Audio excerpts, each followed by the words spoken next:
Friends ఇప్పుడు మనం మాదిపాడు దగ్గర ఉన్నామండి. మాదిపాడు జస్ట్ ఇక్కడ నుంచి ఒక 4-5 కిలోమీటర్స్ ఉంటది. అంటే ముత్యాల మాదిపాడు బ్రిడ్జి కడుతున్నారు ఫ్రెండ్స్. అది కృష్ణా నది. అది ఇక్కడ మాదిపాడు నుంచి మనం అచ్చంపేట వెళ్తాం. అది మెయిన్ రోడ్ అండి ఇది. ఈ రోడ్లో ఇక్కడ మనకి ఇప్పుడు 7 ఎకరాలు సేల్కి వచ్చింది.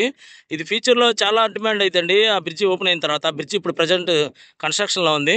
ఇదిగోండి ఫ్రెండ్స్, ఇది అక్కడ అది పోసింది చూడండి, మట్టి పోసింది చూడండి, అది తవ్వారు. అది దాని యువతల గ్రీనరీ ఉంది చూడండి, అక్కడ నుంచి ఇది మీకు కనపడేది మొత్తం అండి. ఇదంతా ఈ చెట్టు ఉంది, ఇదంతా అండి లోపల ఇదంతా మనకి 7 ఎకరాలు ఫ్రెండ్స్. ఇదండి మొత్తం ఈ గ్రీనరీ ఉంది. ఆ పైన ఒకటి దున్నింది చూడండి, అది మొత్తం అనమాట. ఇదంతా కలిపి మనకి 7 ఎకరాలు సేల్కి ఉంది ఫ్రెండ్స్. తార్ రోడ్డు ఫేస్ డైరెక్ట్గా మాదిపాడు మెయిన్ రోడ్డు ఫేసు. ఇది మనకి వెంచర్గానే పనికి వచ్చింది, లేకపోతే కొనుక్కొని ఇన్వెస్ట్మెంట్ పెట్టుకో, లాంగ్ టైం ఇన్వెస్ట్మెంట్ వచ్చింది. రేపు ఇటు బ్రిడ్జి వచ్చిన తర్వాత మీకు చాలా ఫ్యూచర్ ఉంటుందండి దీనికి, ఈ ల్యాండ్కి. మొత్తం ఇది 7 ఎకరాలు అండి. డైరెక్ట్గా స్పాట్ రిజిస్ట్రేషన్ చేసుకోవచ్చు. మాదిపాడు హైవే అండి ఇది. ఇప్పుడు మీకు ఆటో వెళ్తుంది కదా, ఇది మాదిపాడు నుంచి వస్తుంది వెహికల్, అచ్చంపేట వెళ్తుంది.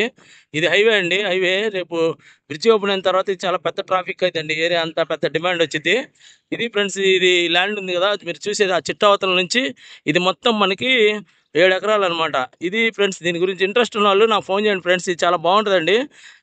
వెంటనే మీరు కొనుక్కొని రిజిస్ట్రేషన్ చేసుకోవచ్చు. మెయిన్ రోడ్ అండి, తార్ రోడ్డు ఫేసు. ఫ్యూచర్లో చాలా డిమాండ్ వచ్చిందండి దీనికి. ఇంట్రెస్ట్ ఉన్న వాళ్ళు నాకు ఫోన్ చేయండి ఫ్రెండ్స్. ఉంటానండి. Bye friends.